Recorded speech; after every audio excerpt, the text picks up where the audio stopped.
Now, Scotty Parker, I've got loads of respect for Scott. I think he's an outstanding person and an outstanding footballer. Yeah.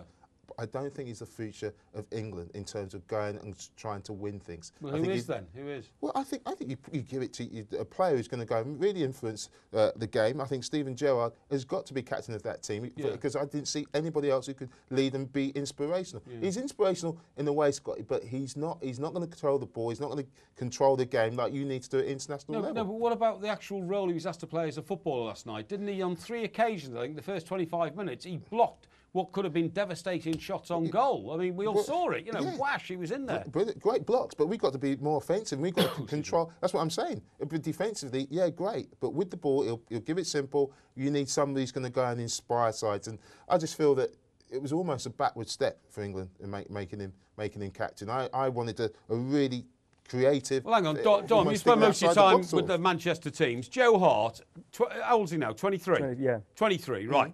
So there he is, 23. His career is on the most massively upward sort of curve of the parabola that you could imagine. And then you load the responsibility of the future England captain on him. Because if he was made captain last night, he would have to have been captain through the Euros in the summer. Surely that's far too much responsibility. That's not necessarily the point. I mean, the interesting thing with Joe Hart is that, you know, he hasn't captained Manchester City. There are players ahead of him, the likes of Micah Richards, who's won the armband, Gareth Parry. Parker's not captain of his team. No, well, exactly. But you look at the team last night, Richards has won the armband for Manchester City, Barry hasn't, you know, and Hart hasn't. But I think now, England is slightly different to club football in terms of the captain's role. Now, Joe Hart is excellent with the press, for a start, which is a key factor. Steven Gerrard... Is it? Have we got to that stage now? No. I would argue now that you can talk about Steven Gerrard leading the team on the pitch because he'll do that anyway. Yeah. And he's not the future of England. That's certainly the point because he's in his 30s now, and he isn't. He's You're part telling me because Joe Hart can, you know, not just that. A couple of jokes with a couple of local Mike, journalists. how many negative stories have we had in the last year or two with England England captains? Now, the role of the England captain now is more of a PR role than what he does on the pitch, in my opinion. Right. Because I think somebody that handles himself like Joe Hart, and he's had his scrapes, don't get me wrong, but I think he's learnt from them. He is guaranteed to play every game bar getting sent off or injured.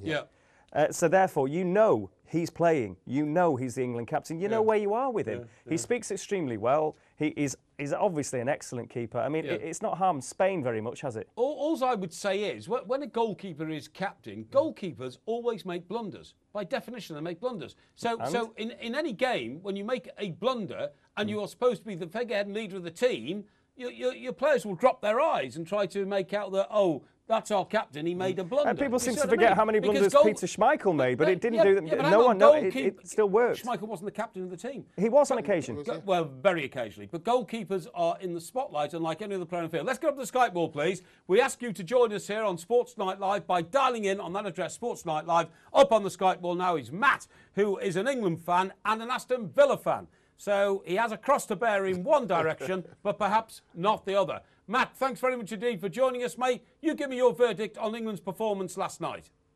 For me, it's not about the performance last night. It's an irrelevant friendly. Pearce has been thrown in there with, a week's work of work to do with him. But we're judging them like it was the final that he's been in charge for the last 5-6 years. I mean, it's ridiculous, in my opinion, that we should judge this on this performance. But in my opinion, Pearce is the one to take the team forward. And that's my opinion.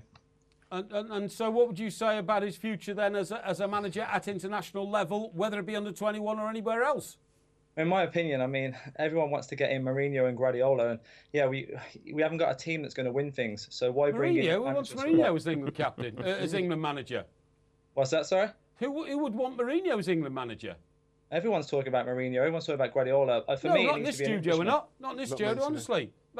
Mourinho, all the stories in the newspapers the last 2 days is Mourinho moving back to London, buying a big house here, and he's going for a London club again. I couldn't possibly see him as an England manager. I mean, in my opinion, this isn't about that. What I'm saying is, we need someone who actually cares about the country. We need an Englishman to be leading our country. You know, every other nation, all the big nations have got their own people coaching for them. I totally agree with you. Sam, the only problem is he doesn't want the job. He told everybody he's not good enough to do the job.